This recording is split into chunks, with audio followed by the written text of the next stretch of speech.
అలానే చేస్తారు. చంద్రబాబు నాయుడు గారి బ్రాండ్, ఆయనకున్నటువంటి అనుభవం, ఈ రెండు ఆంధ్రప్రదేశ్కి 7 లక్షల కోట్ల రూపాయలు మిగులుస్తుంది. ఎలా అనంటే జిఎస్డిపిలో 1% తక్కువ వచ్చినా కానీ ఎంత తేడా ఉంటుంది రాష్ట్ర జిఎస్డిపిలో అనేది చంద్రబాబు నాయుడు గారు చాలా క్లియర్గా ఎక్స్ప్లెయిన్ చేశారు ఆంధ్రప్రదేశ్ ప్రజలకి. పవర్ పాయింట్ ప్రెజెంటేషన్ చేశారు. అయితే చాలామందికి అది అర్థం కాకపోవచ్చు, బట్ అర్థం చేసుకునేలాగా మనం కనుక ప్రయత్నం చేస్తే ఖచ్చితంగా అర్థం అవుతుంది. ఎందుకంటే సామాన్యులకు అందరికీ అర్థమయ్యేలాగా చెప్పాలంటే, ఒక పరపతి ఉన్నటువంటి వాళ్ళకి ఇమీడియట్గా డబ్బులు ఇస్తారు, పరపతి లేనిటువంటి వాళ్ళకి డబ్బులు ఇవ్వరు. ఒకవేళ పరపతి లేని వాళ్ళకి డబ్బులు ఇచ్చేటువంటి వాళ్ళు ఉంటే వాళ్ళు ఎక్కువ రేట్ ఆఫ్ ఇంట్రెస్ట్ మనం తీసుకుంటాం, ఎక్కువ వడ్డీ వసూలు చేస్తారు. మన ఉదాహరణ చెప్పాలంటే తండల వ్యాపారం అంటారు, అంటే వడ్డీ వ్యాపారం చేసేవాళ్ళు ఏం చేస్తారంటే ఉదయం 100 రూపాయలు ఇచ్చి సాయంత్రానికి 110 రూపాయలు తీసుకుంటారు. అసలు ఇచ్చేటప్పుడే 90 రూపాయలు ఇస్తారు, సాయంత్రానికి 100 రూపాయలు, అంటే 10 రూపాయలు 1 డేకి తీసుకుంటారు. ఇలా ఎవరి దగ్గర తీసుకుంటారు? పరపతి లేనటువంటి వాళ్ళకి. అందుకే సిబిల్ అనేది చాలా ఇంపార్టెంట్. ఇప్పుడు లోన్ తీసుకోవడానికి కూడా సిబిల్ కనుక సరిగ్గా లేకపోతే లోన్సే ఇవ్వరు. సిబిల్ మీకు కరెక్ట్గా ఉంటే మీ ఎంబడి పడతారు, బ్యాంకులు వెంటబడి ఇస్తారు రుణాలు. సేమ్ అలానే రాష్ట్రం యొక్క పరిస్థితి కూడా, మీకు బ్రాండ్ వాల్యూ లేకపోతే, అంటే పరపతి పడిపోయినప్పుడు డబ్బులు ఇవ్వడానికి ముందుకు వచ్చేటువంటి వాళ్ళు ఉండరు. అప్పుడు ఎక్కువ వడ్డీ ఇచ్చి తీసుకోవాల్సిన పరిస్థితి ఏర్పడుతుంది. ఎగ్జాక్ట్గా ఇదే 2019-2024 మధ్య జరిగింది. ఆ రోజున రాష్ట్రం యొక్క పరపతి తగ్గింది, దాంతో ఎక్కువ వడ్డీకి డబ్బులు తీసుకొచ్చారు. ఎలా తీసుకొచ్చారు అని అంటే రాష్ట్ర ఆస్తులు తాకట్టు పెట్టారు, రాబోయేటువంటి ఆదాయాన్ని కూడా చూపించి దానికి కూడా తీసుకొచ్చారు అప్పు. లాస్ట్కి సచివాలయాన్ని కూడా పెట్టారు. సచివాలయాన్ని ఎలా పెడతారని అంటే ఏం పెట్టుకుంటే తప్పే ఉందని చెప్పి ఆ రోజు మంత్రిగా ఉన్నటువంటి కొడాలి నాని గారు అవసరమైతే ఇళ్లను తాకట్టు పెట్టుకోవట్లేదు, అంతే సచివాలయాన్ని కూడా పెడతామని చెప్పారు. ఇది బాగా గుర్తుండే ఉంటుంది అందరికీ. అంటే ఆ స్థాయిలో ఉన్నటువంటి ఆస్తుల్ని చూపించి, రాబోయేటువంటి ఆదాయాన్ని కూడా చూపించి, ఎక్సైజ్ ఆదాయాన్ని ఇలాంటి వాటిని, మైనింగ్ సంబంధించిన ఆదాయాన్ని, వీటన్నిటిని చూపించి అప్పులు తీసుకొచ్చారు. దాదాపు 10 లక్షల కోట్ల రూపాయలు అప్పులు చేశారని చెప్పి చంద్రబాబు నాయుడు గారు చెప్తూ ఉన్నారు. అది కూడా అప్పులు కూడా ఎక్కువ వడ్డీకి తీసుకొచ్చారు. కారణం ఏంటంటే పరపతి తగ్గిపోవడం రాష్ట్రానికి. ఈ కారణం చేత రాష్ట్రం ఎక్కువ వడ్డీకి తీసుకురావడం ద్వారా లక్షల కోట్ల రూపాయలు తేడా వచ్చేసింది. అలాగే కేంద్రం ఇచ్చినటువంటి ప్రాయోజిత కార్యక్రమాలు, దాదాపు 93 ప్రాయోజిత కార్యక్రమాలకు సంబంధించి నిధులను రాబట్టలేకపోయారు. దానికి చంద్రబాబు నాయుడు గారు ఇప్పుడు 2024 అధికారంలోకి వచ్చిన తర్వాత ఆ ప్రాయోజిత కార్యక్రమాలన్నింటినీ మళ్ళీ రాబట్టేటువంటి కార్యక్రమానికి శ్రీకారం చుట్టారు. ఫలితంగా ఇప్పుడు జిఎస్డిపి అలాగే వృద్ధి రేటు పెరుగుతూ ఉన్నాయి. వృద్ధి రేటుని సంవత్సరం మొత్తం మీద 17 దానికి తీసుకెళ్లాలనేటువంటి ఒక అంచనా వేస్తూ ఉన్నారు జిఎస్డిపి వృద్ధి రేటు. అయితే ఇక్కడ 1% తేడా వచ్చినా ఎంత తేడా వస్తుందని చెప్పి చంద్రబాబు నాయుడు గారు ఎక్స్ప్లెయిన్ చేశారు. 7 లక్షల కోట్ల రూపాయలు నష్టపోయింది ఆంధ్రప్రదేశ్ 2019-2024 మధ్యలో. కారణం జగన్మోహన్ రెడ్డి గారి యొక్క అవగాహన లోపము, అలాగే ఆయనకు బ్రాండ్ వాల్యూ లేకపోవటము. ఇప్పుడు చంద్రబాబు నాయుడు గారు వచ్చిన తర్వాత ఆయనకు ఉన్నటువంటి బ్రాండ్ వాల్యూ తోటి ఇప్పుడు మళ్ళీ రీషెడ్యూల్ చేస్తున్నారు. మళ్ళా ఎక్కువగా తీసుకున్నటువంటి అప్పులు ఉన్నాయి కదా, వడ్డీలు ఎక్కువగా ఇచ్చి తీసుకున్నటువంటి అప్పులు, వాటిని మళ్ళా రీషెడ్యూల్ చేసి వడ్డీ తగ్గించి అదే రుణాలని వడ్డీ తగ్గించేటువంటి కార్యక్రమానికి ఇప్పుడు చంద్రబాబు నాయుడు గారు శ్రీకారం చుడుతూ ఉన్నారు. అలాగే ఇప్పుడు ప్రాయోజిత కార్యక్రమాల్ని మళ్ళీ కేంద్రం నుంచి రావాల్సినట్టు అన్ని రాబడుతూ ఉన్నారు. ఈ కారణంగా ఇప్పుడిప్పుడే గాడిలో పడుతూ వృద్ధి రేటు కూడా పెరుగుతుంది. జాతీయ వృద్ధి రేటు సుమారుగా 10.5 ఆ ప్రాంతాన్ని ఉంటే, రాష్ట్రం యొక్క వృద్ధి రేటు ఇప్పుడు త్రైమాసికంలోనే దాదాపుగా 14 దాకా ఉంది. దీన్ని 17 దాకా తీసుకెళ్లాలనే ప్రయత్నం, మొత్తం ఇయర్ మొత్తం మీద 17% వృద్ధి రేటు ఉండేలాగా ప్రయత్నం చేస్తున్నారు చంద్రబాబు నాయుడు గారు. దీని మీద ఎప్పటికప్పుడు ఎక్సర్సైజ్ చేస్తూ ఉన్నారు ఆయన. గతంలో కూడా చేస్తూ ఉండేవాళ్ళు, ఇప్పుడు కూడా ఇంకా ఎక్కువగా ఎక్సర్సైజ్ చేస్తూ ఉన్నారు. ఆయన పవర్ పాయింట్ ప్రజెంటేషన్ ఇచ్చినటువంటి సందర్భంగా చెప్పినటువంటి మాట ఏంటంటే, రాష్ట్రం విడిపోయిన తర్వాత విడగొట్టడం కారణంగా ఆంధ్రప్రదేశ్కి జరిగినటువంటి నష్టం కంటే 2019 నుంచి 2024 మధ్యలో ఎక్కువ నష్టం జరిగింది అనేది చంద్రబాబు నాయుడు గారు లెక్కేసి చెప్తున్నారు. ఇది మీరు అర్థం చేసుకోండి అని చెప్తున్నారు ఆంధ్రప్రదేశ్ ప్రజల్ని. మీరు అర్థం చేసుకోండి, ఒక అర్థం కాకపోతే కనుక మళ్ళీ మీరు చూసి అర్థం చేసుకునే ప్రయత్నం చేయండి అని చెప్పి ఒక డేటాని విడుదల చేశారు. ఆ డేటా అన్ని మీడియాలో రావడం జరిగింది, మీడియా అన్ని పత్రికలు రావడం జరిగింది, టీవీ ఛానల్ కూడా చూపించడం జరిగింది. అయితే యాక్చువల్గా ఈ వృద్ధి రేటుని బట్టి ఆ రాష్ట్రం యొక్క పరిస్థితి ఎలా ఉంది, తలసరి ఆదాయాన్ని బట్టి ఆ రాష్ట్రం యొక్క పరిస్థితి ఎలా ఉంది అనేది అంచనా వేస్తూ ఉంటారు జనరల్గా. అలాగే రెవెన్యూ, వీటిని బట్టి ఆ రాష్ట్రం యొక్క ఆర్థిక పరిస్థితి ఎలా ఉంది అనేది ఆ లెక్కలు కూడా చంద్రబాబు నాయుడు గారు బయట పెట్టడం జరిగింది. ఆ లెక్కలు ఏంటి, అసలు జిఎస్డిపి ఏంటి పరిస్థితి, తెలంగాణలో ఎలా ఉంది, 2014 విడిపోయినప్పుడు తెలంగాణ పరిస్థితి ఏంటి, ఆంధ్రప్రదేశ్ పరిస్థితి ఏంటి, 2019 నుంచి 2024 జగన్మోహన్ రెడ్డి గారి హయాంలో పరిస్థితి ఏంటి, యాజ్ ఆఫ్ నౌ ఏంటి సిచ్యువేషన్ అనేది ఆయన క్లియర్ కట్గా లెక్కేసి చూపించారు పారదర్శకంగా. అవి చూసిన తర్వాత ఆంధ్రప్రదేశ్కి ఎంత నష్టం జరిగింది 2019 నుంచి 2024 వరకు అనేది ఒక అవగాహనకు రావచ్చు. అది నేను చంద్రబాబు నాయుడు గారు విడుదల చేసినటువంటి డేటాను నేను మీకు చూపించి ఎక్స్ప్లెయిన్ చేసే ప్రయత్నం చేస్తాను. మీరు కూడా ఈ డేటాను బట్టి మీరు కూడా ఆలోచించవచ్చు.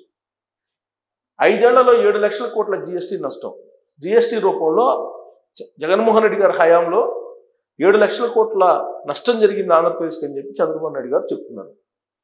విభజన కంటే ఆ పార్టీతో ఎక్కువ నష్టం, పీపీపీల రద్దుతో విద్యుత్ వాడకుండానే 9,000 కోట్లు చెల్లింపు. సో జగన్మోహన్ రెడ్డి గారు అధికారంలోకి వచ్చిన తర్వాత ప్రజావేదిక కూల్చివేసి ఆ తర్వాత తీసుకున్నటువంటి కీలకమైన నిర్ణయం ఏంటంటే పీపీపీలను రద్దు చేశారు, విద్యుత్ ఒప్పందాలను రద్దు చేశారు. దాంతో కరెంటు వాడకుండానే 9,000 కోట్ల రూపాయలు కట్టాల్సి వచ్చింది. 9 కోట్ల రూపాయలు విలువైన ప్రజావేదికను కూల్చేశారు. 9,000 కోట్ల రూపాయలు విలువైనటువంటి విద్యుత్తుని వాడకుండానే అపరాధ రుసుం కింద ఆంధ్రప్రదేశ్ ప్రభుత్వం కట్టాల్సి వచ్చింది. 9,000 కోట్లు చెల్లించాల్సి వచ్చింది. ఎందుకంటే పీపీపీ ఒప్పందాలు, అది అంతర్జాతీయ కంపెనీలతో చేసుకున్న ఒప్పందాలు కాబట్టి ఆ ఒప్పందాల మేరకు ఖచ్చితంగా కట్టాల్సిందే. అయితే దానికి తగిన విధంగా వాడుకోవాలి, కానీ వాడుకోలేకపోయారు. వాడుకోకుండానే కరెంటు బిల్లు కట్టారు అన్నమాట 9,000 కోట్ల రూపాయలు. బ్రాండ్ పోవడంతో అధిక వడ్డీలకు రుణాలు. సో పరపతి పోయింది, పరపతి పోవడంతో అధిక వడ్డీలకి ఎక్కడ కావాలంటే అక్కడ ఎవరిస్తే వాళ్ళ దగ్గర ఎంత వడ్డీ అయితే అంత వడ్డీ తీసుకొచ్చారు డబ్బులు. 10 లక్షల కోట్ల రూపాయలు అప్పులు చేశారు. సో ఈ వ్యవస్థను తిరిగి గాడిలో పెడుతున్నాం. కూటమి విధానాల ఫలితమే జిఎస్టీపీలో వృద్ధి. 2025-26 రెండవ త్రైమాసికంలో 11.28 వృద్ధి. సో ఈ త్రైమాసికంలో అంటే సంవత్సరానికి 4 క్వార్టర్స్ ఉంటాయి, త్రైమాసికాలు. First quarter, second quarter, third quarter, fourth quarter అని. ఇప్పుడు రెండో త్రైమాసికంలో 11.28 వృద్ధి రేటు చూపిస్తున్నారు ఆంధ్రప్రదేశ్ని. ఆర్థిక సంవత్సరం మొత్తం 2025-26 ఆర్థిక సంవత్సరంలో 17.11 వృద్ధి రేటు ఉంటుందని చెప్పి అంచనా వేస్తున్నారు. ప్రతి త్రైమాసికానికి కూడా పర్యవేక్షిస్తున్నారు చంద్రబాబు నాయుడు గారు. పరిశ్రమలు, సాగు, సేవా రంగాల్లో పురోగతి ఎక్కువ. జిఎస్డిపిలో మనకు తీసుకుంటే వ్యవసాయం ఉంటుంది, తయారీ రంగం ఉంటుంది, సేవా రంగం ఉంటుంది, ఇలా సాగునీటి ఇవన్నీ ఉంటాయి కదా, వ్యవసాయ రంగం ఇవన్నీ ఉంటాయి అన్నమాట. దాంట్లో ఎక్కువగా పరిశ్రమలు, సాగు, సేవా రంగాలు వీటిలో పురోగతి ఎక్కువగా ఉంది. దీనికి సంబంధించి గణాంకాలను విడుదల చేశారు. ఈ గణాంకాలను నేను చూపించేటువంటి ప్రయత్నం చేస్తాను. ఇది ఇక్కడ చూడండి, ఇక్కడ మీకు ఇదంతా మీకు చదివి వినిపించడం కన్నా కూడా నేను ఎక్స్ప్లెయిన్ చేస్తాను బ్రీఫ్గా. రాష్ట్ర విభజన జరిగిన తర్వాత ఆంధ్రప్రదేశ్, తెలంగాణ మధ్య తలసరి ఆదాయంలో తేడా ఇక్కడ చూడండి. 2014లో 2 రాష్ట్రాలు విడిపోయాయి. విడిపోయిన తర్వాత 2014, 15, 16, 17, 18 ఇక్కడ వరకు చంద్రబాబు నాయుడు గారు ఉన్నారు. 2019 వరకు ఉన్నారు. ఆ టైంలో తలసరి ఆదాయం ఇక్కడ చూసండి, ఇది ఏపీది వృద్ధి రేటు, ఇది 13.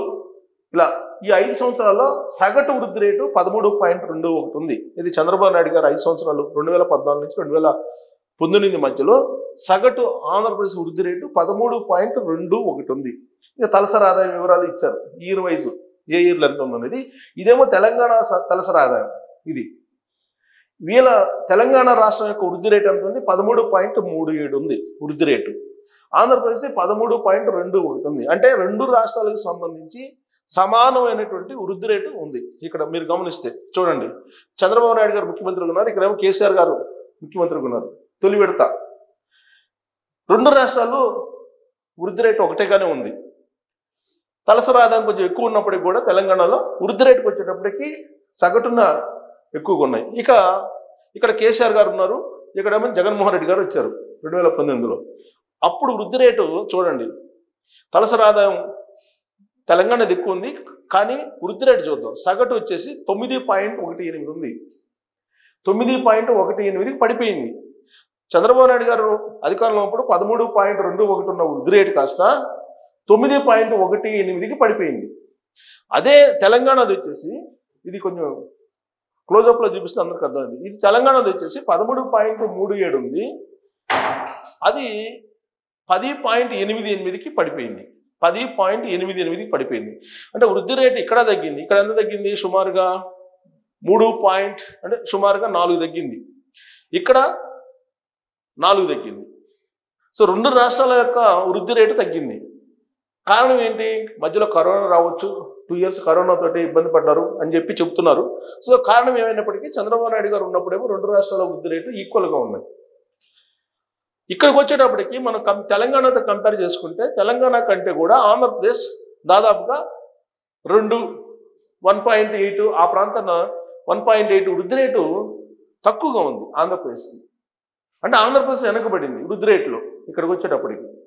సరే కరోనా ఉంది అయినా తీసిపెట్టినా సగటున 10.88 ఉంటే తెలంగాణ వృద్ధి రేటు 9.18కి ఆంధ్రప్రదేశ్ వృద్ధి రేటు పడిపోయింది జగన్మోహన్ రెడ్డి గారి హయాంలో. ఇప్పుడు 2024-25 అంటే చంద్రబాబు నాయుడు గారు 4వ ముఖ్యమంత్రి అయ్యారు, విడిపోయిన ఆంధ్రప్రదేశ్కు 2వ 2024-25లో అలాగే రేవంత్ రెడ్డి గారు తెలంగాణకు ముఖ్యమంత్రి అయ్యారు. ఇప్పుడు యాజ్ ఆఫ్ నౌ ఏంటి వృద్ధి రేటు అంటే లాస్ట్ ఫైనాన్షియల్ ఇయర్ 2024-25లో వృద్ధి రేటు వచ్చేసి 11.89 ఉంది వృద్ధి రేటు ఆంధ్రప్రదేశ్. తెలంగాణ వచ్చి 11.48 ఉంది. అంటే వృద్ధి రేటు విషయంలో తెలంగాణ కంటే ఆంధ్రప్రదేశ్కి స్వల్పంగా ఎక్కువ ఉంది చంద్రబాబు నాయుడు గారు వచ్చిన తర్వాత. సో ఇప్పుడు చంద్రబాబు నాయుడు గారి పరిపాలన బాగుందా, జగన్మోహన్ రెడ్డి గారి పరిపాలన బాగుందా అనే దానికి ఇదొక డైరెక్ట్ ప్రత్యక్ష అంకెలు కనిపిస్తున్నాయి, ప్రత్యక్షంగా కనిపించేటువంటిది.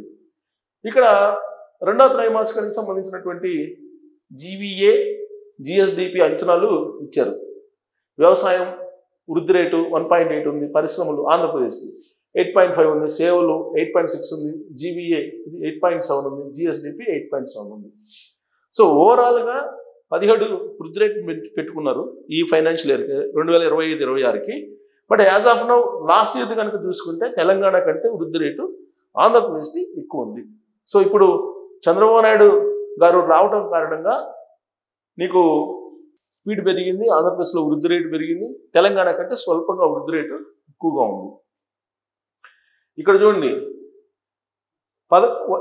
వైకాపాయంలో 11.14% నుంచి 5.9% పడిపోయింది వృద్ధి రేటు. అంటే ఆ టైంలో నేను అదే ఇక్కడ చెప్పాను కదా, ఇక్కడ చూపించాను కదా, ఈ తలసరి ఆదాయం ఎప్పుడు కూడా తెలంగాణది ఎక్కువ ఉంటుంది. కానీ వృద్ధి రేటుకి వచ్చేటప్పటికి ఇప్పుడు మనం చూస్తున్నాం వృద్ధి రేటు చంద్రబాబు నాయుడు గారి హయాంలో తెలంగాణ కంటే స్వల్పంగా పెరిగింది. ఈ ఫైనాన్షియల్ ఇయర్ ఎండింగ్కి ఇంకా ముందుకెళ్ళేటువంటి అవకాశం ఉంది అని అంటున్నారు. సో చంద్రబాబు నాయుడు గారు ఏం చెప్తున్నారంటే వైఎస్ఆర్ కాంగ్రెస్ పార్టీ 2019 నుంచి 2024 మధ్య కాలంలో అవగాహన రాహిత్య పాలన కారణంగా 7 లక్షల కోట్ల రూపాయలు ఆంధ్రప్రదేశ్కి నష్టం జరిగింది అని చెప్పి ఆయన అంటున్నారు. జిఎస్టీ వసూళ్లలో జిఎస్టీ రావాల్సిన దాంట్లో. కాబట్టి దీంట్లో చంద్రబాబు నాయుడు గారు చెప్పే దాంట్లో నిజం ఉందా లేదా అనే దాని మీద మీరు కామెంట్ చేయొచ్చు. Thank you.